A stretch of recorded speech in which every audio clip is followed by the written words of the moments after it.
The fluorescent lights of the convenience store buzzed overhead like dying insects, casting a sickly yellow glow over the rows of overpriced diapers and formula cans that might as well have been made of gold. I stood there, phone trembling in my hand, staring at the price tags through tears that made the numbers blur and multiply. $18, $22, $26 for the organic kind that Emma's pediatrician said would help with her reflux. I had $43 in my checking account. Rent was 3 days late. The electricity bill sat unopened on the kitchen counter because I was too afraid to see the disconnect notice I knew was coming. My daughter's hungry cry echoed in my memory, the sound she'd made 2 hours ago before finally exhausting herself into sleep. She was only 4 months old, and already I was failing her, already proving everyone right. My mother who'd warned me about Travis, my sister who'd stopped answering my calls after I made my bed, the social worker who'd looked at me with those pitying eyes during the home visit last week. I grabbed the cheapest formula, the store brand in the dented container, and clutched it against my chest like it might disappear. My fingers fumbled with my phone, pulling up my messages. I needed to ask my friend Jessica if she could spot me $20 until Friday when my shift pay came through. Just $20. Just enough to keep my baby fed for 3 more days. The phone screen swam in my vision as I typed frantically, my thumb slipping on the glass. Hey, I'm so sorry to ask, but I'm desperate. Emma is out of formula and I'm short $20. Can you help? I'll pay you back Friday, I promise. Please. I hit send before I could second-guess myself, before shame could stop me from begging. Again, the cold night air hit me like a slap when I pushed through the store's doors, the November wind carrying the scent of coming snow and car exhaust. Chicago winters were brutal, and this one was starting early. I pulled my thin jacket tighter, the zipper broken since last year, and started the 6-block walk back to my apartment. The streetlights flickered in the darkness, and I kept my head down, clutching the formula can like a lifeline. My phone buzzed in my pocket. Thank God. Jessica was fast. I pulled it out, expecting her usual warm response, maybe even a, "Don't worry about paying me back." But the message that appeared made my heart stutter. Wrong number. But $20 isn't enough for baby formula. Send me your address. My breath caught. The number wasn't Jessica's. In my panic, my exhausted, desperate state, I'd mistyped. One wrong digit. I'd sent my humiliating plea to a complete stranger. Heat flooded my face even in the freezing air. I stopped walking, my fingers hovering over the keyboard. I should apologize, explain it was a mistake, delete the conversation and die of embarrassment in private. But $20. Emma's cry. The empty cabinet at home. I'm so sorry. Wrong number. Please ignore that. The response came immediately. I said, send me your address. What else does the baby need? I stared at the screen, my pulse hammering in my throat. This was insane. Dangerous. Every true crime podcast I'd ever listened to while feeding Emma at 3 a.m. screamed at me to block the number and run. But there was something about the message, the command in it, the certainty. Not a question, a demand. My fingers moved before my brain could stop them. I can't accept money from a stranger. Thank you, though. 3 dots appeared, disappeared, appeared again. You just asked a stranger for money. I'm offering. Address. Now. The wind picked up, cutting through my jacket, reminding me that Emma was home with Mrs. Chen from 4B, who could only watch her for 2 hours max because of her own grandchildren, reminding me that pride was a luxury I couldn't afford. I typed my address, sent it, then immediately regretted it and typed again. You really don't have to do this. I know. Stay inside. Someone will bring it. Someone will bring it. Not I'll bring it. Someone. I should have felt relief. Instead, a cold dread settled in my stomach, mixing with the desperate hope I couldn't quite extinguish. I walked faster, my breath creating small clouds in the freezing air, my sneakers slapping against the cracked sidewalk. The apartment building loomed ahead, a decrepit 5-story brick structure that had probably been considered modern in the 1970s. Now it sagged like everything else in this neighborhood, tired and forgotten. I climbed the stairs to the 3rd floor, my legs burning, and knocked softly on Mrs. Chen's door. She opened it immediately, her weathered face creased with concern. She just went back to sleep, poor little dumpling. So fussy tonight. Thank you so much, Mrs. Chen. I'm sorry I took so long. Don't apologize, child. She pressed Emma into my arms, and I breathed in my daughter's scent. Baby soap and something sweet and vulnerable that made my chest ache. You work too hard. That man of yours should be... He's not mine anymore, I said quietly. But thank you. Really. Back in my apartment, I laid Emma in her second-hand crib, watching her tiny chest rise and fall. The formula can sat on the counter, mocking me. 1 can. Maybe 3 days if I stretched it. Then what? My phone buzzed. 10 minutes. I looked down at my stained t-shirt, my unwashed hair pulled into a messy bun, my bare feet on the cold linoleum. Should I change? Clean up? This was ridiculous. Someone was just dropping off money. Probably some bored rich person doing their good deed for the day, easing their conscience. But 10 minutes later, when the knock came at my door, soft but commanding, I knew I'd been wrong. I checked the peephole and saw nothing. Too tall. Whoever it was stood just out of view. Every instinct screamed at me not to open it. But I thought of Emma, of the empty formula can, of the electricity bill, and the rent notice, and the endless, crushing weight of trying to survive. I opened the door. The hallway's dim light seemed to bend around him. That was my first thought, not about his face or his clothes, but about the way shadows clung to him like he owned them. He was tall, broad-shouldered, wearing a black coat that probably cost more than my yearly rent. Behind him stood 2 other men, silent as statues, their eyes constantly scanning the hallway, the stairs, every exit, but it was him I couldn't look away from. Young, maybe early 30s, dark hair styled perfectly despite the late hour, a face that belonged in magazines, all sharp angles and calculated beauty, but his eyes were what made my breath catch. Dark, intense, ancient despite his youth, eyes that had seen things, done things, understood things that people like me couldn't imagine. He looked at me, and I felt naked, exposed. Every failure, every fear, every desperate moment of my life laid bare under that gaze. You're the one who asked for baby formula. It wasn't a question. His voice was quiet, controlled, with an accent I couldn't quite place, educated, expensive, dangerous. Yes. But it was a mistake. Wrong number. You didn't have to. He lifted one hand slightly, and I fell silent. The gesture wasn't threatening, but the power in it was absolute. One of the men behind him stepped forward, holding not a $20 bill, but several shopping bags from a high-end baby boutique I'd walked past 100 times but never entered. Formula, diapers, clothes, blankets. He spoke like he was reading a list in a business meeting. What else? My hands shook as I stared at the bags. I can't accept this. This is too much. I just needed... You needed help. He took one step closer, and I caught his scent.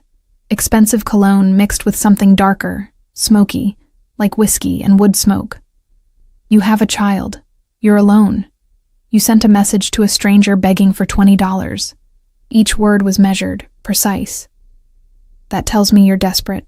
That tells me you have no one else. So I'm asking again. What else do you need? Tears burned my eyes. Why are you doing this? Something flickered across his face. Too quick to read, too complex to understand. Because someone should. The silence stretched between us. Thick with tension I didn't understand. Behind him, one of the men's phones buzzed quietly. A glance was exchanged. Time was running out. Whoever this man was, he didn't stand in shabby apartment hallways making small talk. Take the bags, he said softly. Feed your daughter. There's a number in the top bag. You need anything. Anything at all. You use it. I don't even know your name. His lips curved slightly. Not quite a smile, but close. You don't need to. He turned to leave, his men moving in perfect synchronization, and panic fluttered in my chest. This was insane. This was dangerous. This was wrong on every level. Wait, I heard myself say. He paused, looking back over his shoulder. Thank you, I whispered. Really? Thank you. Those dark eyes held mine for one more moment, and I saw something in them that made my pulse race. Not threat, exactly, but promise. Warning. Possession. "Lock your door," he said quietly. "This neighborhood isn't safe." Then he was gone, disappearing down the stairs with his silent shadows, leaving me standing in my doorway holding bags full of things I desperately needed from a man I didn't know. A man who'd somehow made me feel more seen, more understood, more terrified than I'd felt in months. I brought the bags inside with shaking hands, locking the door like he'd commanded. Inside the top bag, nestled among organic formula cans and soft cotton onesies, was a business card. No name, just a phone number embossed in black on heavy cardstock, and underneath it, 5 crisp $100 bills. Emma stirred in her crib, making the small sounds that meant she'd wake soon, hungry again. I stared at the money, at the formula, at the number on the card. I'd texted a wrong number, and something told me my life would never be the same. I didn't sleep that night. Emma woke every 2 hours like clockwork, her small fists waving in the air, her rosebud mouth searching for comfort I could finally provide. The new formula mixed smoothly, no clumps like the cheap brand, and she drank it down without the usual fussing, without the spit-up that usually followed. She even smiled at me, that gummy, toothless smile that made every exhausted moment worth it. But while I fed her in the darkness, the business card sat on my kitchen counter like a loaded gun. I told myself I'd throw it away, that accepting the formula and diapers was one thing, a moment of desperate charity I could rationalize. But keeping his number crossed a line I shouldn't approach. I didn't know who he was. The expensive clothes, the silent guards, the way he commanded space like he owned it. None of that suggested someone I should be tangled with. Yet when morning light filtered through my thin curtains, the card was still there. And so was the money. $500. More money than I'd seen in one place since before Emma was born. Since Travis had drained our joint account and disappeared into whatever hole men like him crawled into when responsibility came knocking. I used it. God help me, I used it. The electricity bill got paid. The rent got paid. All of it, including late fees. I bought groceries. Real groceries. Not just ramen and whatever was on sale. I got Emma the vapor rub her pediatrician recommended for her congestion. I even bought myself a new jacket from the thrift store, one with a working zipper. For 3 days, I breathed easier than I had in months. Then my phone rang with an unknown number, and my fragile peace shattered. "Hello?" My voice came out uncertain, small. "The formula I sent. She's doing better with it?" That voice, quiet, controlled, unmistakable. It sent a shiver down my spine that wasn't entirely from fear. I should have asked how he got my number. I should have been outraged at the invasion of privacy. Instead, I found myself answering honestly, "Yes, she's doing much better. Thank you." "Good." A pause. "You used the money." It wasn't a question. Had he been watching? Somehow he knew. The thought should have terrified me. It did terrify me, but underneath the fear was something else. Something I didn't want to examine too closely. "I needed to pay my bills. I'll pay you back. I just need time. I don't want it back." His tone left no room for argument. "I want you to stop working at that restaurant." My breath caught. "How did you know where I work?" Silence. Then softer. "It's not safe. The owner has connections. Bad connections. You don't want to be there when those connections come collecting. I need that job. It's the only thing I have that works around Emma's schedule. I'll send someone tomorrow. They'll bring more formula, diapers, whatever you need. You focus on your daughter." "No." The word burst out before I could stop it. "No, I can't be some charity case. I can't depend on a stranger." "You already did." His voice dropped lower, intimate almost. "You texted me. You sent me your address. You took my help. We're past strangers now, aren't we?" My hand tightened on the phone. "I don't even know your name." "Dante." The name rolled off his tongue like a promise and a threat. "And I know yours, Lily. I know you're 23 years old. I know your daughter's father disappeared 7 months ago, with $12,000 he stole from people who don't forgive debts. I know you're working 60-hour weeks trying to survive in a neighborhood where women like you disappear. I know everything. The room tilted. Travis stole money? From who? From people I do business with. Each word was careful, measured. People who don't care that he has a child. People who might decide that his responsibilities become someone else's problem. Ice flooded my veins. Are you threatening me? I'm protecting you. The distinction in his voice was absolute. Travis made enemies, dangerous enemies, enemies who've been asking questions about where he went, about what he left behind. Emma and I have nothing to do with his mistakes. They don't care. Something shifted in his tone, harder now, colder, but I do. So you're going to let me help you. You're going to quit that restaurant. You're going to stay somewhere safe until this is resolved. I can't just uproot my life because some stranger tells me to. Lily. The way he said my name made my heart stutter. 2 men came to your restaurant 3 nights ago. They asked your manager about you, asked if you had a baby, asked where you lived. My blood turned to ice. What? Your manager didn't tell them, but they'll be back. And next time, they might be more persuasive. Emma cooed from her crib, oblivious to the nightmare unfolding around us. I pressed my palm against the counter to steady myself. Why do you care? Why are you doing this? The silence stretched so long I thought he'd hung up. Then, because I can, and because no child should pay for their father's sins. What do you want from me? Trust. The single word hung in the air between us. Let me keep you safe, both of you. And if I say no, then you're on your own, and those men will come back. A pause. Your choice. It wasn't a choice, not really. But the illusion of one made it easier to swallow. What do I have to do? Pack a bag. Enough for a week. Someone will pick you up in 2 hours. Where am I going? Somewhere they won't find you. His voice softened slightly. Somewhere Emma can sleep without you worrying about every sound in the hallway. Tears burned my eyes. I don't understand why you're doing this. You don't need to understand. You just need to trust me. The line went dead. I stood in my tiny kitchen, phone pressed to my ear, listening to the silence. Emma babbled happily, reaching for the mobile above her crib, a cheap plastic thing from the dollar store that played tinny lullabies. Soon, I'd have to make a decision that would change everything. But Travis had stolen from dangerous people. Men were looking for me, for Emma. And a stranger named Dante was offering protection I couldn't afford to refuse. I packed our bags with shaking hands. 2 hours later, a black SUV pulled up in front of my building. Not a regular car, something sleek and expensive with windows tinted so dark I couldn't see inside. A man emerged from the driver's side, tall and broad, with a professional demeanor that screamed security.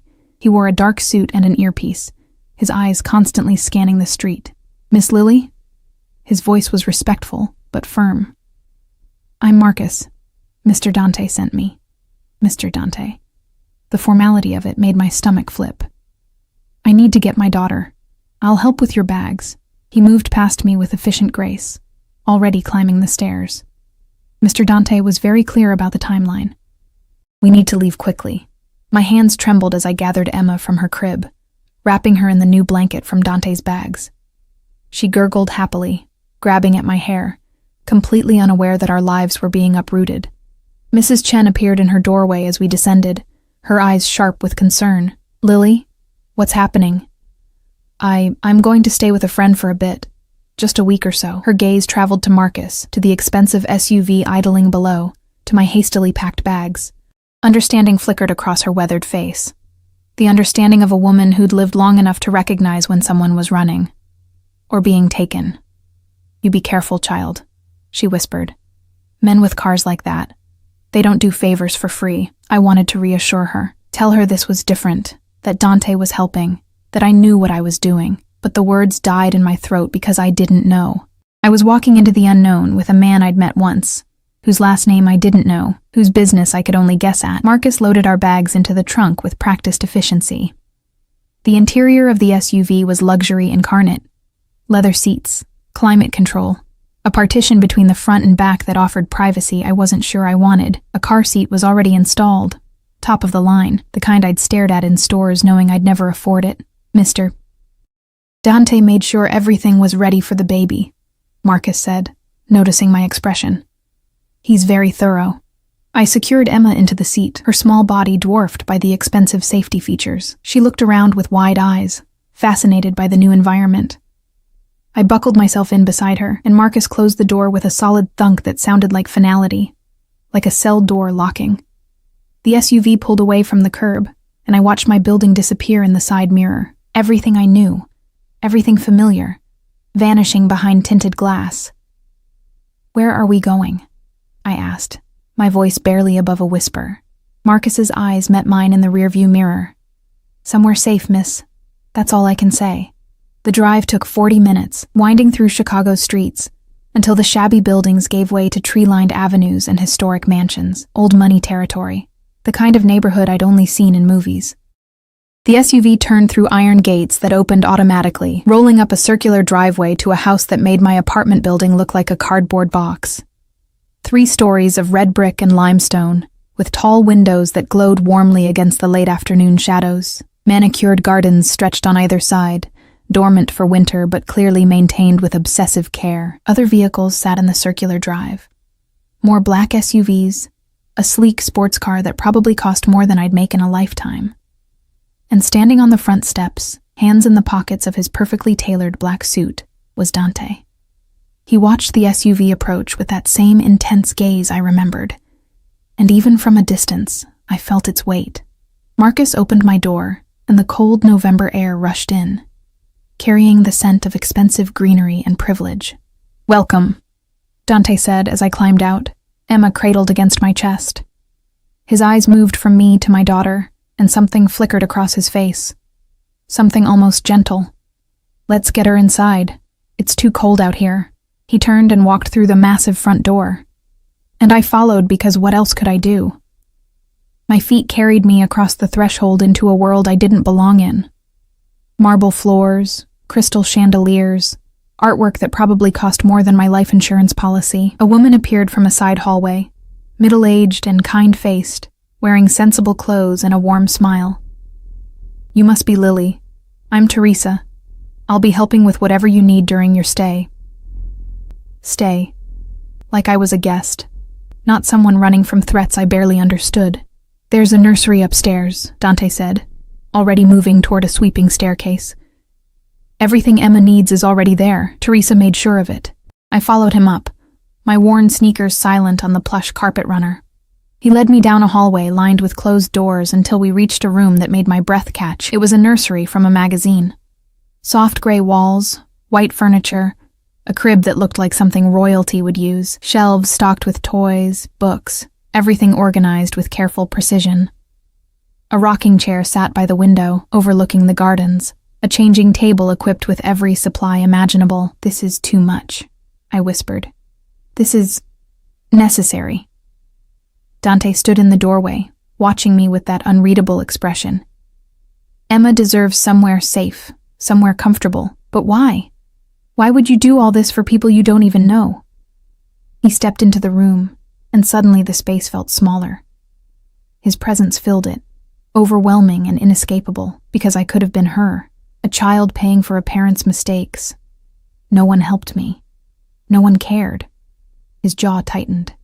"I won't let that happen to another innocent." The vulnerability in his words caught me off guard. For a moment, the powerful man in the expensive suit fell away, and I saw someone else underneath, someone who understood what it meant to be abandoned, to be collateral damage. "Your room is next door," he continued, his mask sliding back into place. "Get settled. Teresa will bring dinner up. Tomorrow we'll discuss the situation with Travis's debts." He moved toward the door, and I found myself speaking without thinking. "Dante?" He paused, looking back. "Thank you. I don't understand this, and I'm terrified, but thank you." Something dark and possessive flickered in his eyes. "You're under my protection now, Lily.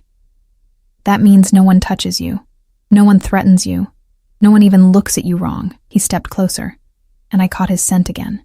That intoxicating mix of danger and expensive masculinity. "You're mine to protect. Remember that." Then he was gone, leaving me standing in a nursery that cost more than everything I'd ever owned, holding my daughter, wondering what I'd just agreed to, and why the word mine had made my heart race instead of my blood run cold. The first night in Dante's house, I barely slept. Emma rested peacefully in her new crib, surrounded by luxury she'd never known, her breathing steady and soft through the baby monitor that sat on my nightstand, top of the line, with video and sound so clear I could hear every tiny sigh. But I lay awake in the guest room, staring at the ceiling, my mind racing with questions I couldn't answer. The bed was too soft, the sheets were too smooth, everything smelled expensive and foreign, like I'd been dropped into someone else's life.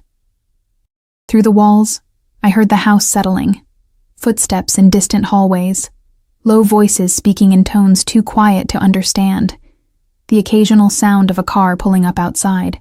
This wasn't a home, it was a fortress, and I was either a prisoner or a guest, depending on how I chose to see it. Around 3 a.m, Emma woke hungry. I lifted her from the crib, her small body warm and familiar in this strange place, and settled into the rocking chair to feed her. The window overlooked the gardens, and in the moonlight, I could see a figure walking the perimeter. One of Dante's men, patrolling, watching, always watching. What had Travis done? What had he stolen that required this level of protection? And why did Dante care enough to provide it? Emma finished eating and dozed against my shoulder, milk drunk and content. I was about to carry her back to the crib when a soft knock came at the nursery door. My heart jumped. Yes? The door opened slowly, and Dante stood in the threshold, still dressed despite the hour.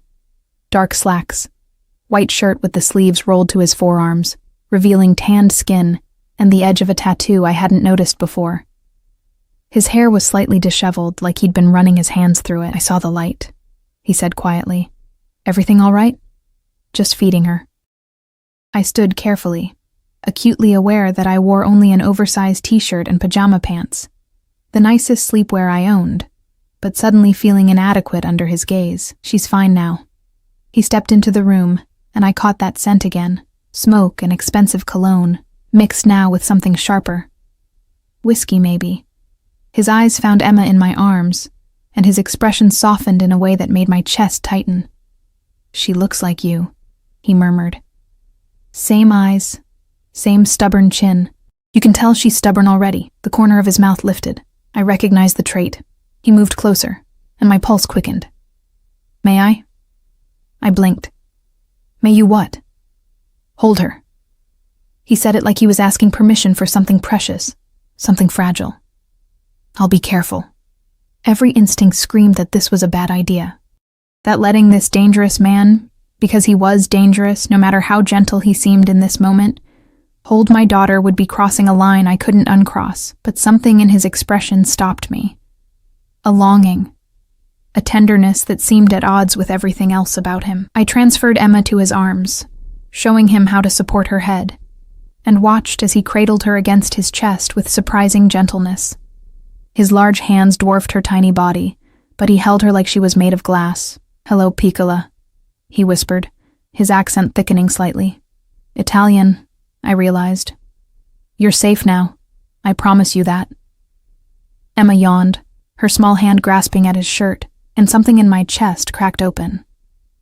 This man, this stranger who commanded fear and loyalty in equal measure, was looking at my daughter like she was the most important thing in the world. You're good with babies, I said softly. I had a sister. Past tense. The pain in his voice was subtle but unmistakable. She was small like this when I lost her. I'm sorry. It was a long time ago. He continued rocking Emma gently, his movements natural despite the expensive clothes and the dangerous aura. But I remember what it felt like to hold someone that innocent and know you do anything, to keep them safe. The weight of his words settled over us like a blanket. This wasn't just about Travis's debts. This was personal for him in ways I didn't understand. Dante, I started, then hesitated. What exactly did Travis steal? And from who? His jaw tightened. Money. A significant amount. From an organization I have connections with. The Mafia. I said it flatly, not a question. He didn't deny it. I prefer to think of it as a business. But yes, your ex-boyfriend stole from very dangerous people, People who don't forgive, people who make examples. And you? What are you to these people? His dark eyes met mine over Emma's sleeping head. I'm the one they answer to. The room seemed to shrink. The air grew thicker. I was standing in a nursery with a mafia boss holding my baby daughter. And somehow this had become my reality. You should be terrified of me, he said quietly. Most people are. I am. My voice came out steady despite the trembling in my hands. But you've been nothing but kind to Emma and me. So I don't know what to feel. Feel safe. He carefully transferred Emma back to me, and I caught the whiskey on his breath, the heat radiating from his body. That's all I want from you. To feel safe. What do you want, Dante? Really? Because people like you don't do this. I gestured around the nursery, without wanting something in return. He studied me for a long moment, and I felt exposed under that gaze. Vulnerable. Seen in ways I hadn't been seen in years. I want to protect you, he said finally. Both of you. I want to make sure that what happened to my sister never happens to Emma. That she grows up safe, fed, loved. That she never knows what it's like to be abandoned or used as leverage. And me? What about me?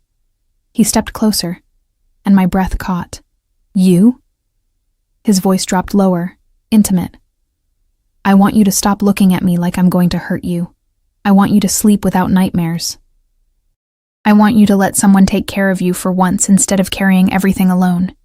I barely know you. You know enough. His hand lifted, and I thought he might touch my face, but he stopped himself. You know I showed up when you needed help. You know I'm keeping you safe. You know that since the moment I saw you standing in that doorway, looking exhausted and desperate and so damn strong despite everything trying to break you, you've been mine to protect. I'm not yours. The words came out weaker than I intended. No? His lips curved slightly. Then why are you here? Why did you get in that car? Why are you letting me help you? Because I had no choice. Because I was terrified. Because something about him made me feel simultaneously safer and more at risk than I'd ever felt. I should go back to bed, I whispered. But I didn't move.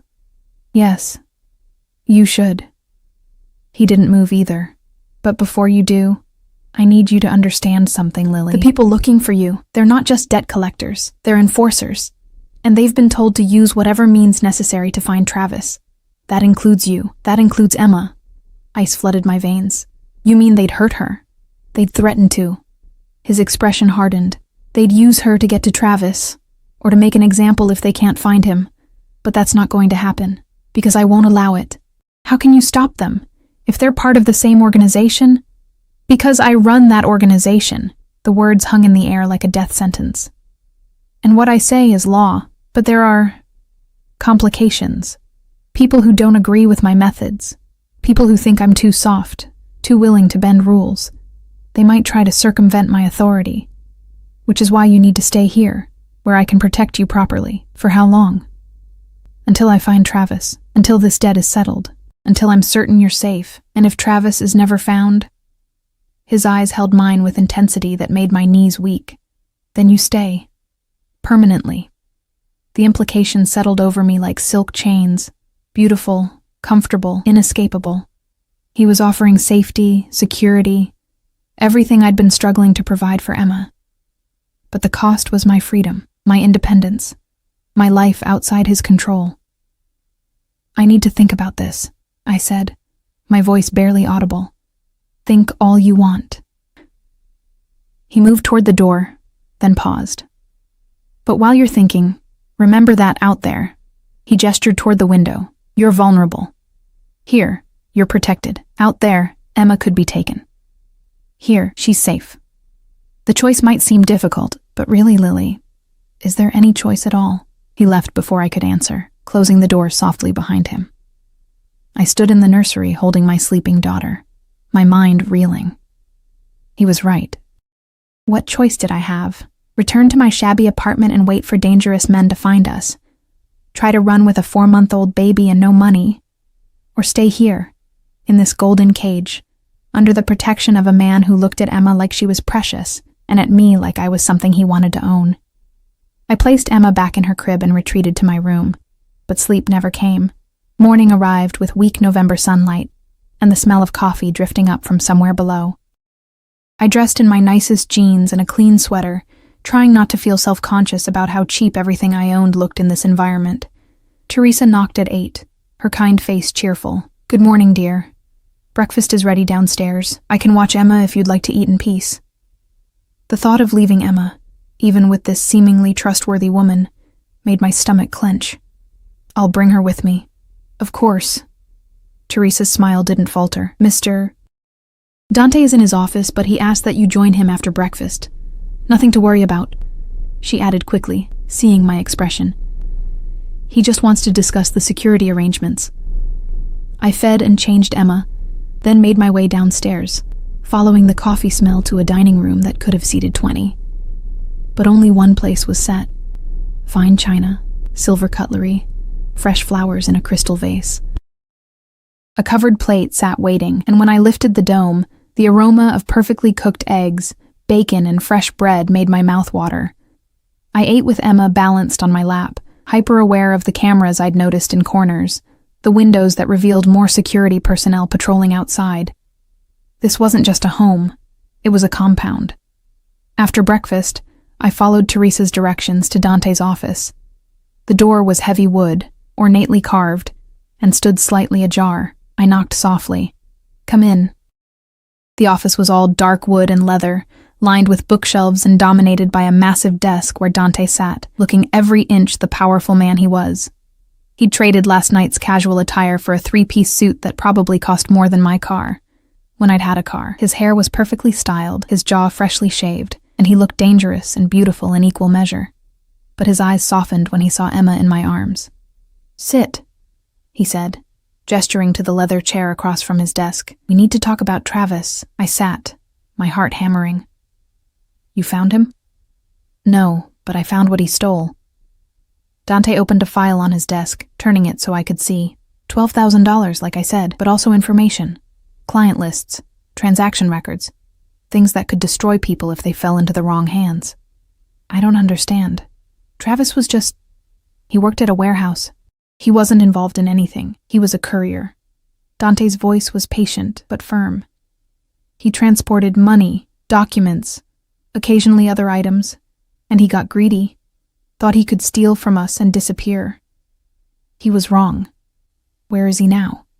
If I knew that, we wouldn't be having this conversation." He leaned back in his chair, studying me. "But here's what concerns me, Lily. The people he stole from, they know he has a daughter. They know about you. And there's a faction within the organization that wants to use you as bait. Draw him out. Let them." The words burst out before I could stop them. "Let them use me as bait. Travis deserves whatever he gets for abandoning Emma."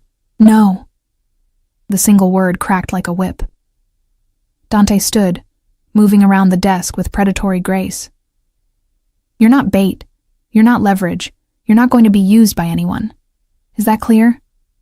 His vehemence stunned me, but if it helps find him, I don't care.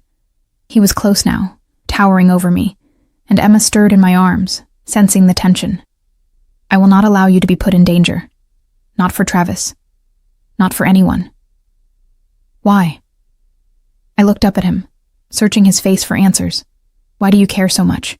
His jaw clenched. For a long moment, he didn't answer. Then, "Because when I look at you, I see every woman my family failed to protect. When I look at Emma, I see my sister. And I've spent 15 years building an empire, accumulating power, making myself into someone who can protect people. What's the point of all this?" He gestured around the office. "If I can't use it to keep innocent people safe? We're not your responsibility. You are now." He crouched down, bringing himself to eye level with me, and the intensity in his gaze made my breath catch.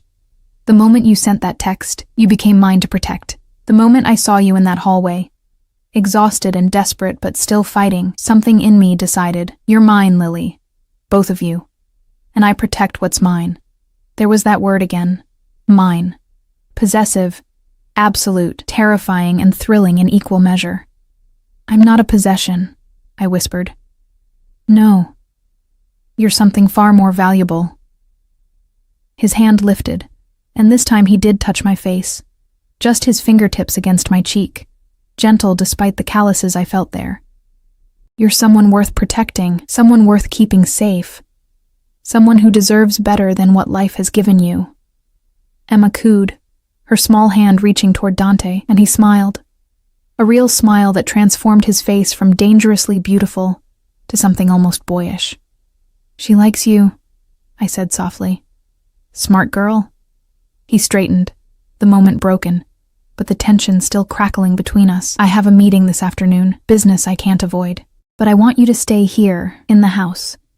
Don't go outside without Marcus or one of the other guards. Don't answer the door. Don't.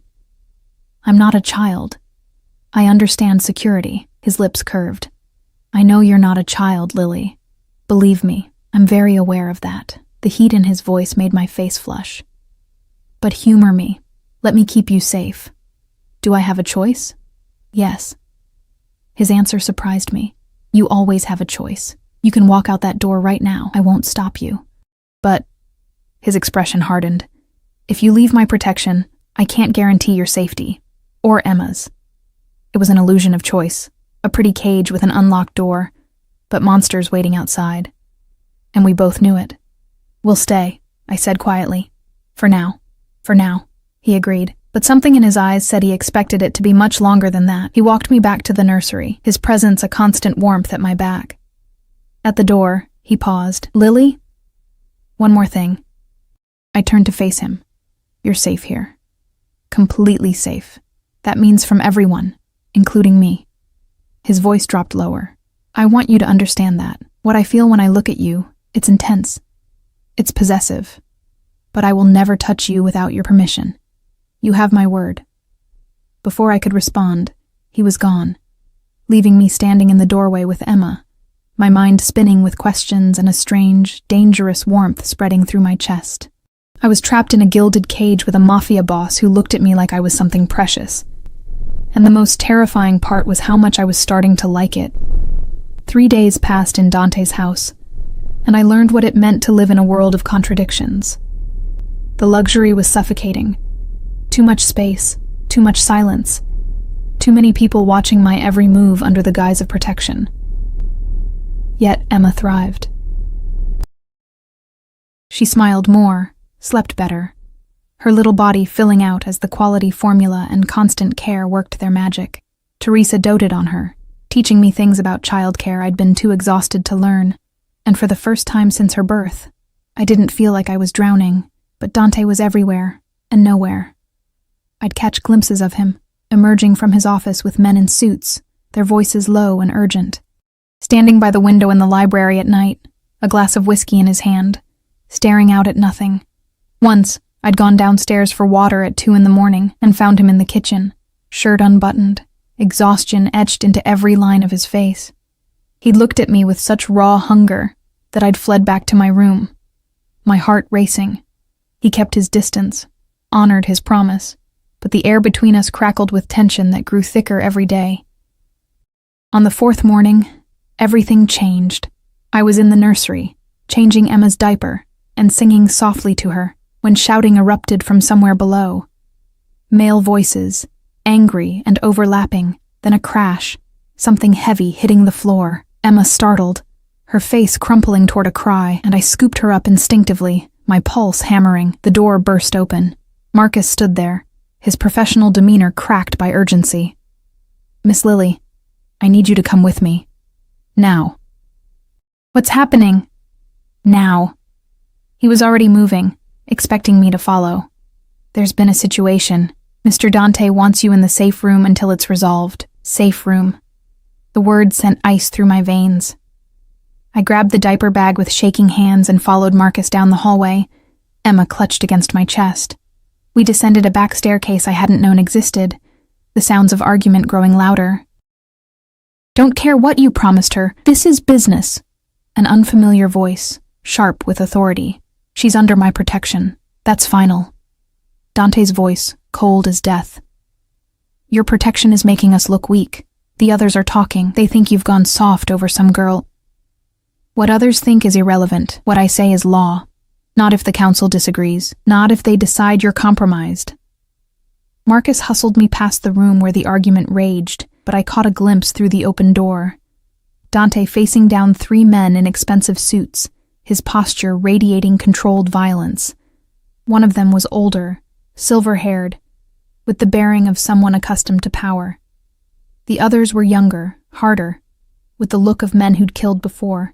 Then we were past, descending another flight of stairs into what looked like a basement but was clearly reinforced. Marcus pressed his palm against a scanner, and a heavy door swung open, revealing a room outfitted with supplies, monitors showing every angle of the house, and comfortable furniture that suggested people had waited here before. "Stay here," Marcus instructed. "Don't open the door for anyone but me or Mr. Dante. Understood?" "Marcus, what's going on?" His expression softened slightly. "Some of the family are questioning Mr. Dante's decisions. Questioning whether protecting you is worth the complications it's causing. It'll blow over. It always does. But until then, you stay here where it's safe." He left before I could ask more questions, the heavy door sealing behind him with a solid thunk that echoed finality. I was alone with Emma in a reinforced panic room, while upstairs, men argued about whether keeping us alive was worth the trouble.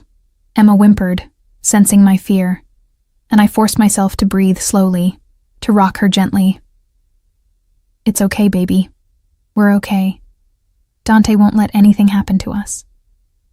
But was that true? He was powerful, yes.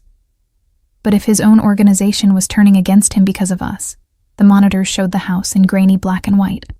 I found the feed from Dante's office and watched the argument unfold in silence. The silver-haired man was gesturing sharply, his face flushed with anger. The younger men flanked him, their hands resting near their jackets in a way that suggested weapons.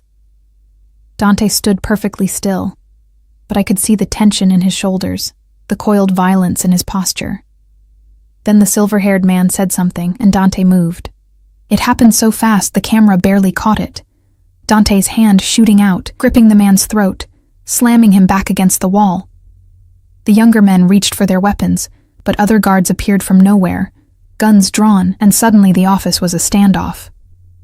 Dante spoke directly into the man's face, his lips moving with deliberate precision, and even without sound, I could see the fear that flickered in the older man's eyes. This was Dante's true face, not the gentle man who held Emma, not the protector who'd offered me safety, but the predator who ruled through fear and absolute authority. He released the man, who slumped against the wall, gasping. Dante straightened his suit jacket, said something else, and gestured toward the door. The 3 men left quickly, followed by most of the guards. Dante stood alone in his office, his hands braced on his desk, his head bowed. Then he looked up directly at the camera, directly at me, though he couldn't possibly know I was watching, and the exhaustion in his expression made my chest ache. The monitor for the basement stairs flickered. Someone was coming down. My heart hammered. Marcus said not to open the door for anyone but him or Dante. But what if those men had overpowered them? What if... "Lily," Dante's voice through the door, tired and rough. "It's me. Let me in." I shifted Emma to one arm and pressed the release. The door swung open, and Dante stood there, still in his suit but disheveled now, a button torn from his shirt, blood on his knuckles. His eyes found mine immediately, scanning me and Emma with desperate intensity. "Are you hurt?" he demanded. "No, we're fine. Are you?" I gestured to his hands. "Not my blood." He stepped inside, and the door sealed behind him. "I'm sorry you had to hear that. Sorry you had to be brought down here." Who were those men? Council members, part of the organization's leadership. He moved to the monitors, checking each feed with professional efficiency. They think I'm making decisions based on emotion rather than business. They're not entirely wrong. This is about me. It wasn't a question. This is about power. He turned to face me, and the intensity in his gaze made me take a step back. About men who think they can question my authority. About a system that sees people like you and Emma as acceptable losses in pursuit of money. Maybe they're right. Maybe I should leave. No. He crossed the distance between us in 2 strides, and suddenly he was right there, close enough that I could smell the whiskey on his breath, the expensive cologne mixed with sweat and violence. "You're not leaving. You're not going anywhere. I can't protect you." "Dante," If keeping us here is causing problems with your organization, then I'll burn the whole organization to the ground. His voice was quiet, absolute. I've spent 15 years building this empire, Lily. 15 years becoming powerful enough that no one can touch the people I care about. And I will not. His hand lifted, cupping my face with surprising gentleness despite the blood on his knuckles. I will not let anyone hurt you, not the council, not Travis's creditors, not anyone. Why? The word came out broken. Why do you care so much? Because when I was 8 years old, I watched my sister die because no one powerful enough cared to save her. His thumb traced my cheekbone, and I saw the pain in his eyes, raw and ancient, because I swore I'd never be that helpless again. Because I built all this power, accumulated all this control, so I could protect people who needed it. And then you sent me that text message, and I saw you standing in that hallway looking exhausted and desperate, and so damn beautiful in your strength, and something in me just decided. You're mine to protect. End of discussion. I'm not. You are. He leaned closer, his forehead nearly touching mine. You've been mine since the moment I saw you. You just haven't accepted it yet. Emma gurgled between us, her small hand grasping at Dante's shirt. And he looked down at her with such tenderness that my breath caught. And her, he continued softly. She's mine too. Mine to protect. Mine to provide for. Mine to make sure grows up safe and loved and never knows what it's like to be abandoned. You can't just claim people. I can. I do. His eyes met mine again, but I won't force you to stay. If you truly want to leave, if you truly think you'll be safer without me, I'll let you go. I'll even provide protection from a distance. But don't lie to yourself, Lily. You feel this too. This connection. This inevitability. He was right. And I hated that he was right. Something had shifted between us. Something beyond gratitude or fear. When he looked at me, I felt seen. When he touched Emma, I felt hope. When he promised protection, I believed him with a certainty that terrified me. I don't know what I feel, I whispered. Then let me show you. His hand slid from my face to the back of my neck, and heat flooded through me. Let me prove that being mine isn't a prison, that it's freedom, safety, everything you've been fighting for alone. And if Travis is found, if the debt is settled, then you'll still be mine. His voice dropped lower, intimate. Because this stopped being about Travis the moment I saw you. This became about us, about what I want. And I want you, Lily, you and Emma, in my home, under my protection, in my life, permanently. It should have sounded possessive and controlling. It should have sent me running, but instead, heat pooled low in my stomach, and my pulse raced with something that wasn't fear. I need time, I managed. Take all the time you need. He stepped back slightly, though his hand remained on my neck, his thumb stroking the sensitive skin there. But take it here, where you're safe, where Emma's safe, where I can see you every day and know that you're all right. The council is my problem, not yours. Steel entered his voice. I've handled challenges to my authority before. This is no different. They'll fall in line, or they'll be removed. That's how this works. You'd go to war with your own organization for us? Without hesitation. He finally released me, and I felt the loss of his warmth immediately. Now, the house is secure. Those men won't be back, but I want you to stay down here for another hour, just to be safe. Teresa will bring lunch, and tonight, his eyes held mine with promise, we'll have dinner together, just us, and you can ask me anything you want, about my life, my business, why I'm doing this, everything. Okay, I heard myself say. He smiled then, a real smile that transformed his face from dangerous to devastating. Okay. He brushed his knuckles against Emma's cheek, so gentle despite the blood still staining them. Take care of your mama, Piccola. She's more precious than she knows. Then he was gone, leaving me alone in the safe room with my daughter, and a heart that was racing for entirely different reasons than fear. I looked at Emma, who watched me with her wide, innocent eyes. What are we doing? I whispered. What am I letting happen? But I knew. I was falling falling for a dangerous man who'd shown me more care in a week than Emma's father had in 2 years. Falling for the way he looked at my daughter like she was precious, falling for the promise of safety I'd been chasing alone for so long, falling into a cage that was starting to feel less like prison and more like home. That evening, I dressed carefully in the nicest clothes I'd brought, a simple black dress I'd worn to job interviews, hoping it would be appropriate for dinner with a Mafia boss. Teresa had offered to watch Emma, assuring me the nursery monitors would alert her to any sound, and after some hesitation, I'd agreed. Now I stood outside the dining room, my heart hammering, wondering what I was walking into. Dante stood by the window, backlit by the Chicago skyline, wearing dark slacks and a white shirt with the sleeves rolled up. He'd showered and changed, the blood and violence of the afternoon erased, but the intensity in his eyes remained. "You look beautiful," he said simply. No man had called me beautiful in so long. I'd forgotten what it felt like, that flutter of warmth, that dangerous pleasure. "Thank you." I moved to the table, where 2 places were set with what was probably priceless china and crystal. "This is a lot. You deserve a lot." He pulled out my chair with old-world courtesy, and I sat, hyper-aware of his nearness as he pushed it in. I thought we could use a proper meal, without threats or arguments or hiding in safe rooms. He sat across from me, and Teresa appeared with the first course. Something delicate and artistic that I couldn't identify but tasted like heaven. Wine was poured, expensive, I was sure, and Dante raised his glass. "To new beginnings," he said. I clinked my glass against his, the crystal ringing soft and pure. "To survival." His lips curved. "I'll take it." We ate in comfortable silence for a few minutes, but I felt his eyes on me constantly, studying me like I was a puzzle he was trying to solve.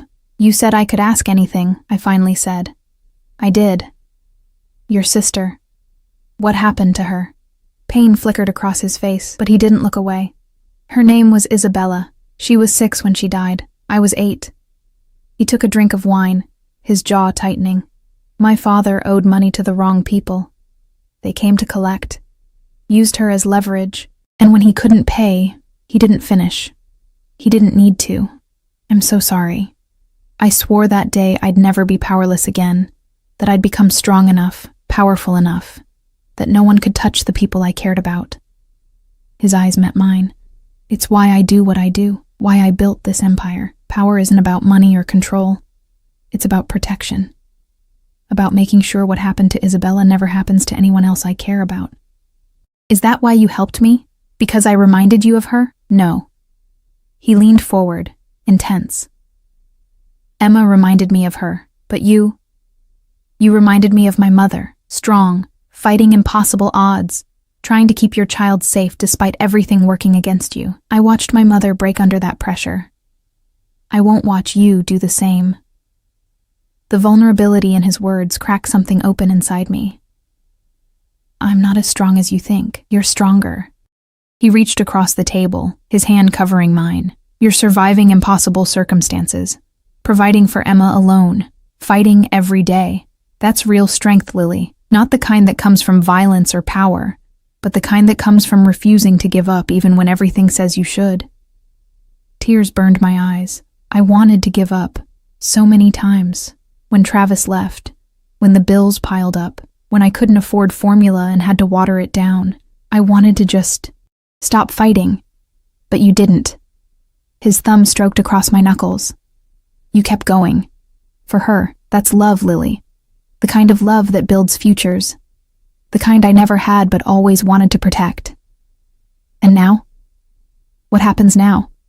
Now you let me help carry the weight." His grip tightened slightly. "You let me provide the safety and security you've been fighting for alone. You let me be what Travis should have been.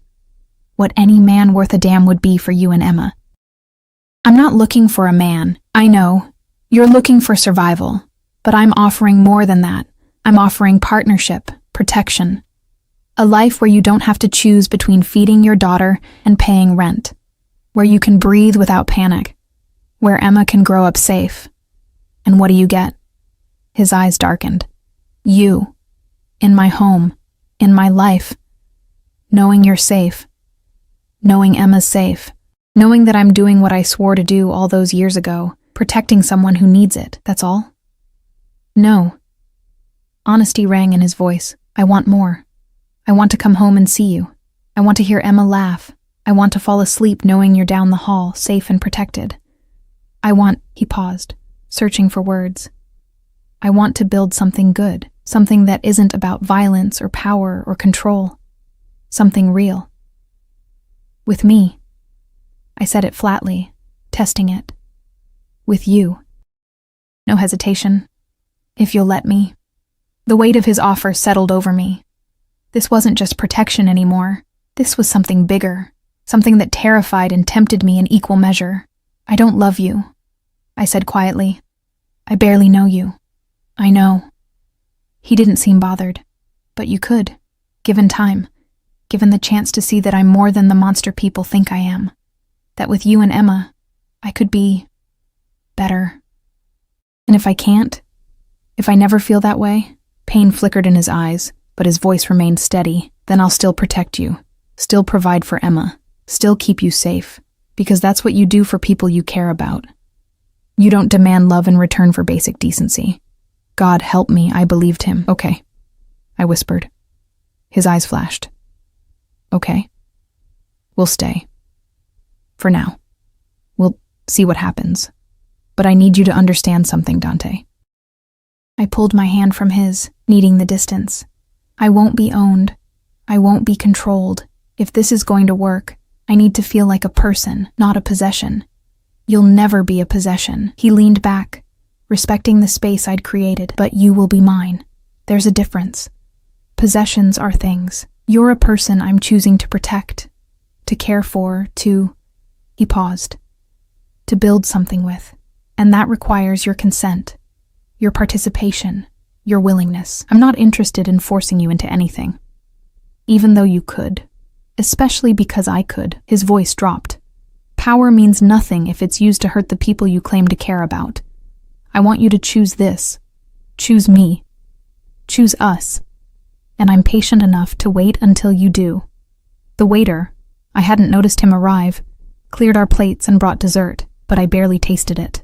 My mind spun with possibilities and dangers, with the feeling that I was standing at a precipice about to jump. After dinner, Dante walked me back to the nursery. Emma was sleeping peacefully, her small chest rising and falling in the soft glow of the nightlight. Dante stood in the doorway, watching her with that same tender expression that made my heart ache. She's perfect, he murmured. She is. He turned to me, and in the dim light, he looked younger, more vulnerable. Thank you, Lily, for trusting me, for staying, for giving me the chance to prove I can be worthy of that trust. Don't make me regret it. I won't. He lifted his hand, hesitated, then gently tucked a strand of hair behind my ear. Sleep well. Both of you. You're safe here. Always. Then he was gone, and I was left standing in the nursery, my skin tingling where he'd touched me, my mind racing with everything that had changed. I'd come here a desperate single mother with nothing to lose. Now I was something else entirely. Protected, provided for, and dangerously close to falling for the man who'd made it all possible. The cage wasn't locked, but I was starting to wonder if I even wanted to leave. 2 weeks passed, and the world outside Dante's walls ceased to exist. I stopped counting days, stopped checking my phone for messages from a life I no longer lived.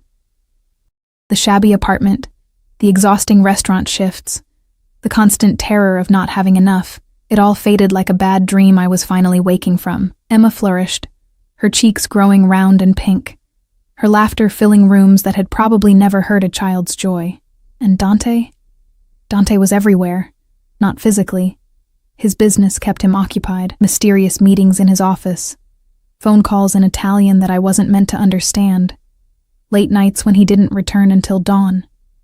But his presence saturated everything. The way the staff moved around me with careful respect. The security detail that followed whenever I ventured to the gardens with Emma. The gifts that appeared without explanation. New clothes in exactly my size. Books I'd mentioned wanting to read. A high-end breast pump after Teresa mentioned I'd been struggling. He was claiming me inch by inch. And the terrifying part was how much I was letting him. It started with small things. Dinners together when his schedule allowed. Conversations that stretched past midnight about everything and nothing. His childhood in Naples. My dreams of finishing college someday. The future we were both too afraid to name directly. The way his hand would brush mine when passing Emma between us. How he'd appear in the nursery doorway at 3 a.m. when Emma cried, just to make sure we were all right. The way he looked at me like I was something precious he was afraid of breaking. But it was the morning of the 16th day that everything shifted. I woke to silence, the kind that feels wrong, heavy with absence. Emma wasn't crying. The house was too quiet.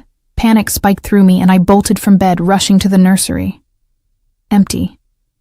The crib was empty, blankets smooth. Emma gone. My heart stopped. Blood roared in my ears. Every nightmare I'd ever had about losing her crashed over me in a wave of pure terror. I spun toward the door, a scream building in my throat.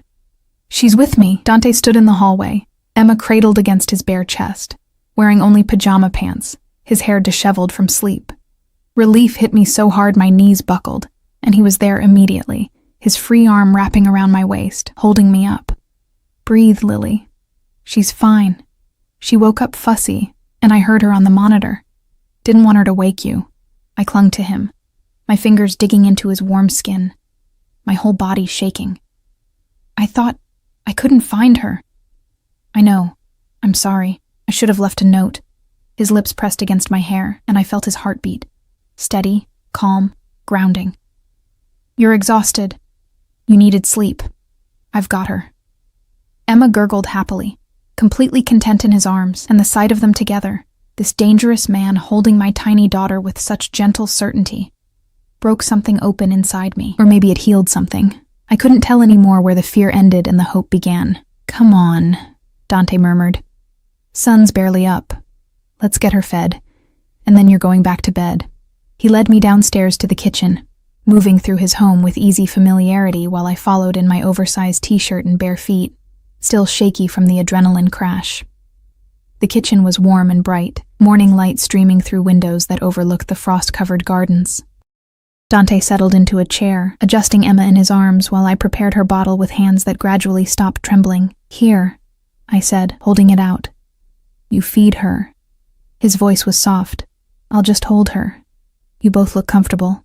So I sat beside him, and he angled Emma in his arms so I could feed her while he supported her weight. It was intimate. The three of us connected, our bodies close, the morning quiet broken only by Emma's satisfied sounds and the ticking of an antique clock somewhere in the house. This is dangerous, I whispered. What is? This. Us. Getting used to this. I watched Emma's eyes drift closed, milk-drunk and peaceful. When this ends, when Travis is found, or the debt is settled, or whatever resolution comes, this will end. And I don't know how to go back to struggling alone after living like this. Dante's hand found my hair, fingers threading through it gently. Who says it has to end? You can't keep us here forever. That's not... This isn't real life. It's my life. His voice was quiet but firm, and I want it to be yours too, permanently. I looked up at him, and the intensity in his eyes stole my breath. Dante, I know what you're going to say, that it's too fast, that you barely know me, that this started as protection and shouldn't become something more. His thumb traced my cheekbone, but I don't care about any of that. I want you to stay, both of you, not as guests, not as people under protection, but as family. Family. The word caught in my throat. Emma needs a father, a real one, not some coward who ran away, and you need...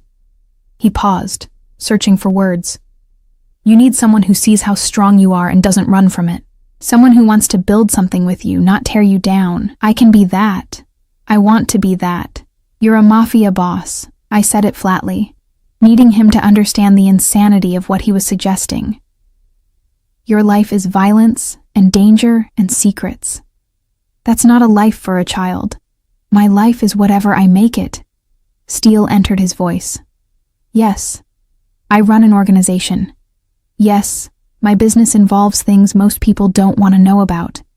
But I also have the power to build walls around the people I care about. To create a safe space where Emma can grow up protected, educated, given every opportunity, where you can finish your degree if you want, where neither of you ever has to worry about money or safety or whether you'll have enough to survive. In exchange for what? What do you want from me? His eyes held mine, unflinching. Everything. Your trust, your presence, your willingness to build a life here. And eventually, if I'm patient enough and worthy enough, your heart. My breath caught. You want me to fall in love with you. I want you to let yourself fall in love with me. His hand cupped my face. I see the way you look at me sometimes, Lily. When you think I'm not watching, I see the interest, the attraction, the possibility. And I want you to stop fighting it because you think this is temporary or wrong or too dangerous. I want you to let it happen. And if I can't? If I try and it's just not there? Pain flickered across his face, but he didn't look away. Then I'll have to accept that, but you'll still be welcome here. Emma will still have everything she needs. I don't do this with conditions. I'm not Travis. I don't abandon people when they don't give me what I want. Emma had fallen asleep in his arms, her small body completely relaxed, trusting. The sight of her there, safe and content with this dangerous man who looked at her like she was the most precious thing in the world, it undid me. I'm scared, I whispered. I know. Not of you. Of this. Of wanting it so badly that I ignore all the red flags. What red flags? His thumb stroked my cheek. That I'm powerful? That I can protect you? That I'm willing to burn down my entire organization to keep you safe? Those aren't red flags, Lily. Those are promises. You kill people. I needed to say it. Needed him to acknowledge what he was. Yes. No hesitation. No shame. I do what's necessary to maintain order, to protect my interests, to ensure people who would hurt innocents don't get the chance.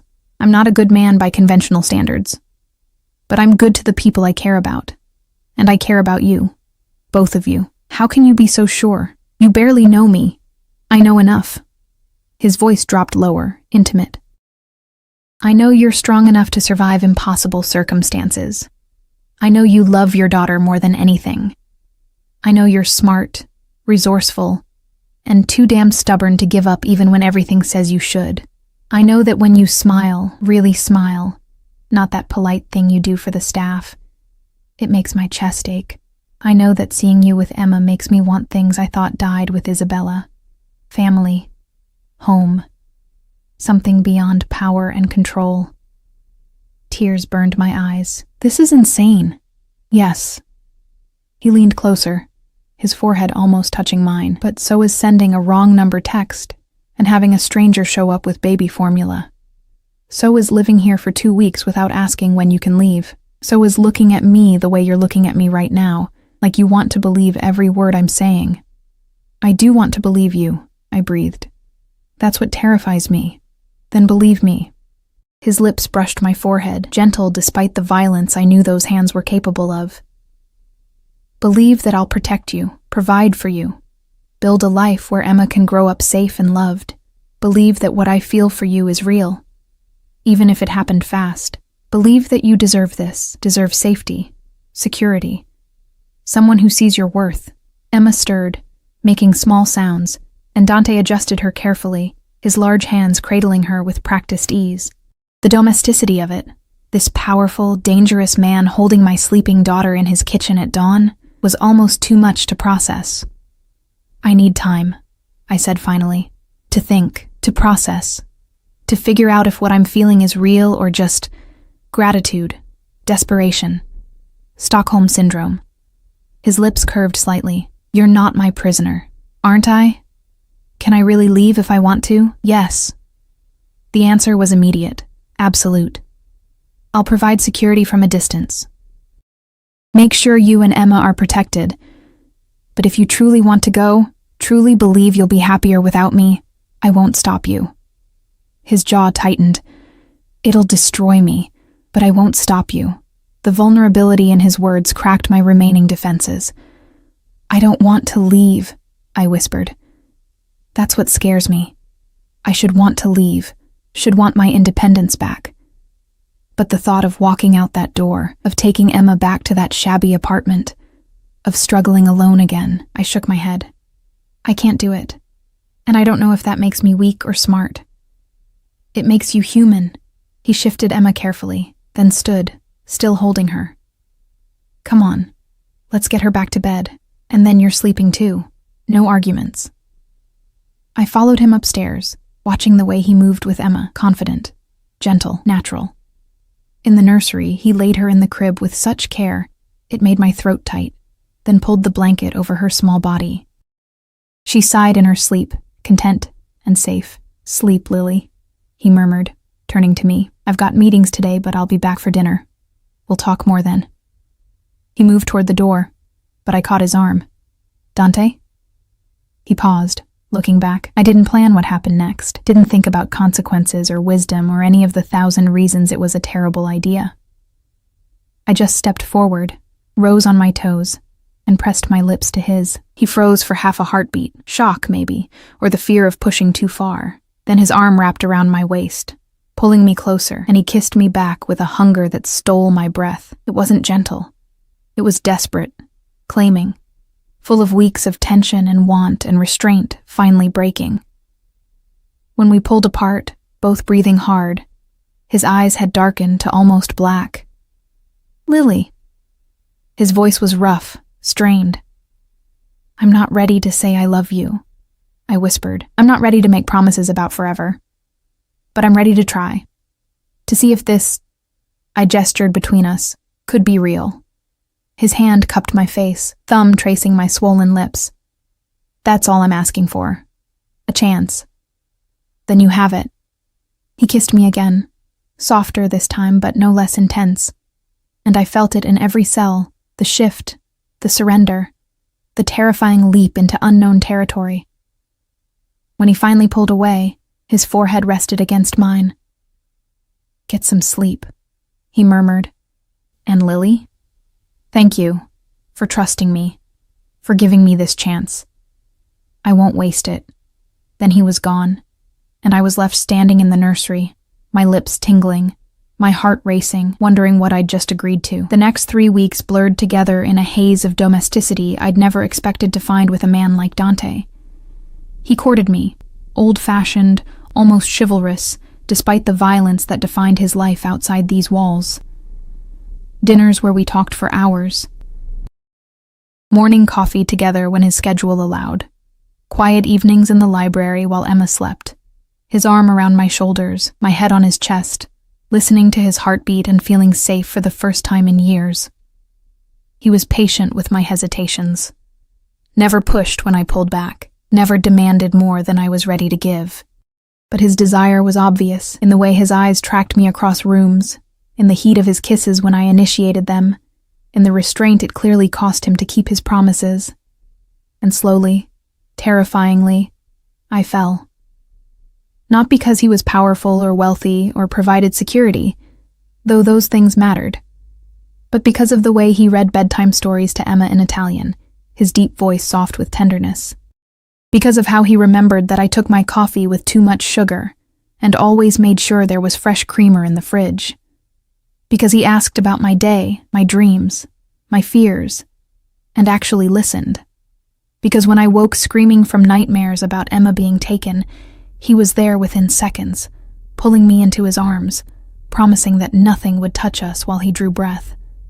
He became necessary, essential, home.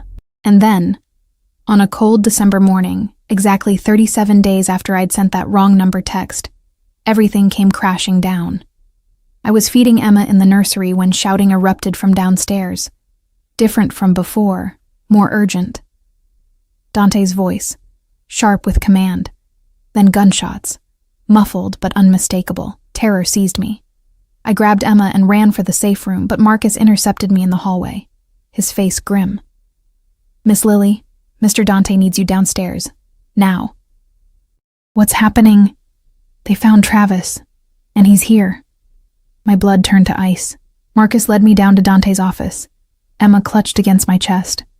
The door was open, and inside, I saw him, Travis, on his knees, hands zip-tied behind his back, blood streaming from his nose. 2 guards flanked him, guns drawn. And Dante stood behind his desk, every inch the ruthless crime lord I'd been trying to forget he was. His eyes found mine immediately, and something flickered in them. Concern, warning, possessive rage. "Lily," Travis said, his voice desperate. "Thank God. Tell them you and Emma need me. Tell them they can't do this. Shut up." Dante's voice cracked like a whip. He moved around the desk with predatory grace, coming to stand beside me, his hand finding the small of my back. "You don't speak to her. You don't look at her. You don't breathe in her direction. She's my girlfriend. Emma's my daughter. You can't just... She's not your girlfriend." Dante's voice dropped to something cold and deadly. "She's mine. And Emma sure as hell isn't your daughter, not in any way that matters. You abandoned them, left them struggling while you ran with stolen money. You have no rights here." Travis's eyes found me, wide with panic and something uglier. Calculation. "Lily, please, I made mistakes, but I came back. For you, for Emma. We can be a family." "No."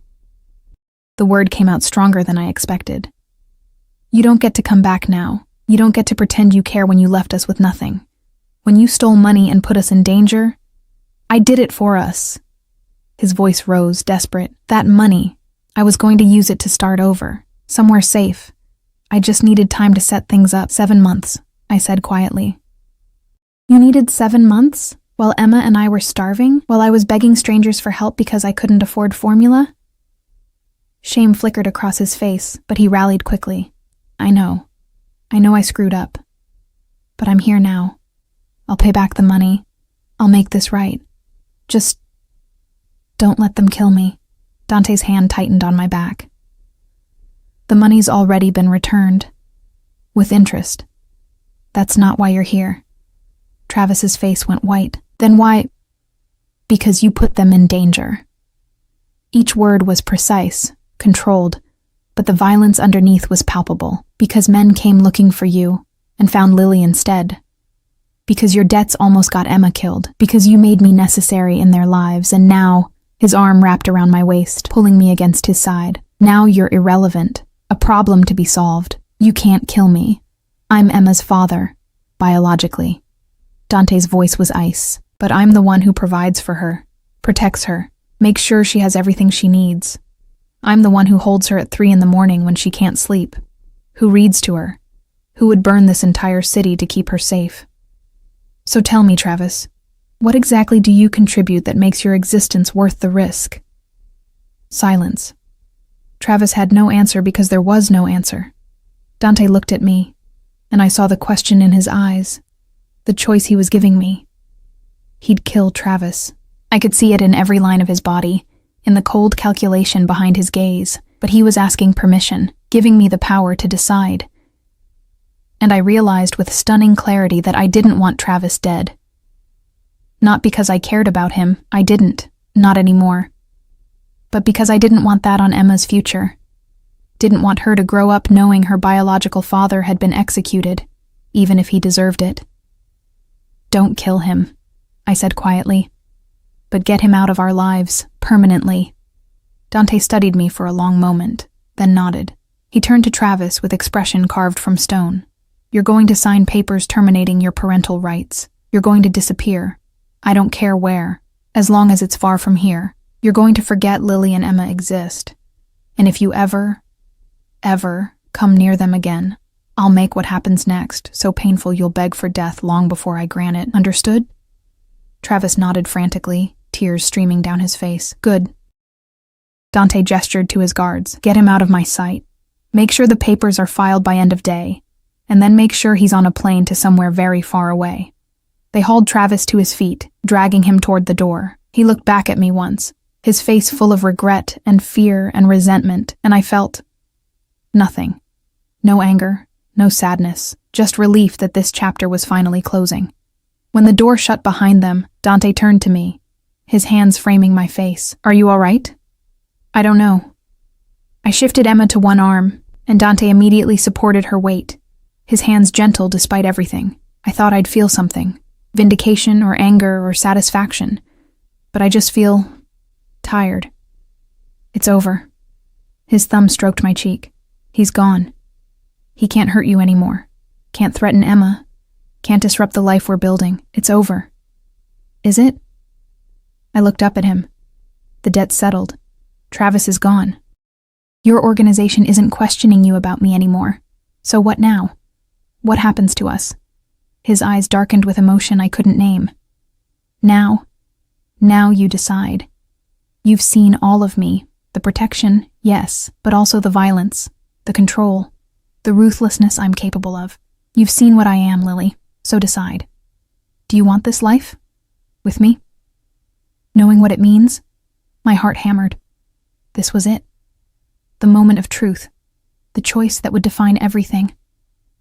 I thought about my shabby exhaustion, the fear, the loneliness of raising Emma alone. Then I thought about the past month, the safety, the support, the way Dante looked at Emma like she was his own, the way he looked at me like I was precious. I want this, I whispered. I want you, us, this life we're building, all of it. The transformation in his face was stunning, relief and joy, and something deeper, darker, more possessive. You're sure? I'm terrified, but yes, I'm sure. He kissed me then, deep and claiming, and I felt it seal between us, the promise, the commitment, the choice. When he pulled back, his forehead rested against mine. Marry me. I blinked. What, marry me? He repeated, his voice steady despite the intensity in his eyes. Not now, not today, but soon. Let me make this official.